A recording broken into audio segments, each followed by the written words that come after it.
Row-level security is essential for limiting user access to specific data and reports, and Aimplan complements this with workflow permissions for enhanced control.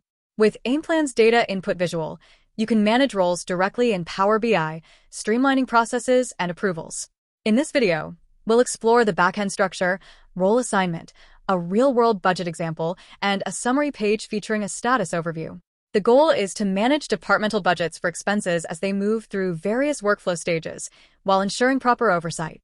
Submitting and approving forecasts are separated by roles, with certain stages locked based on assigned permissions. Aimplan achieves this seamlessly using locking measures.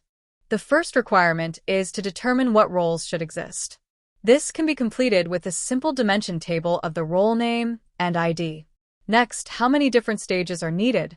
In this simplified example, we just have 2 roles and 4 stages, but this can be expanded depending on the situation. After the roles and stages are determined, you would create locking measures to prevent specific roles from being able to move a forecast submission a stage further. My user will have full control to move between the stages here for demo purposes. This report page has a 12-month forecast for expenses.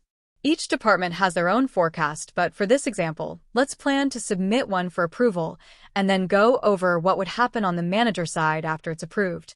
We'll start with the finance department. After I've updated the numbers, I'll select Ready for Approval. After selecting this, the planning visual will then lock the values and prevent changes.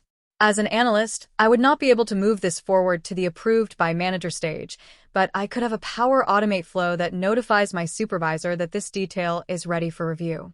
They could also come to the status overview page at any time and see where each department is in the process. Next, let's switch over to the HR team whose detail is ready for approval. If we're comfortable with the forecast submission, we can move this to Approved by Manager and Locked. If we have questions, we could use the Aimplan comments visual to ask questions back to the analyst to better understand changes prior to approval. With Aimplan status and comment visuals, you gain greater control over your planning workflow, simplifying approvals, locking inputs, and fostering collaboration.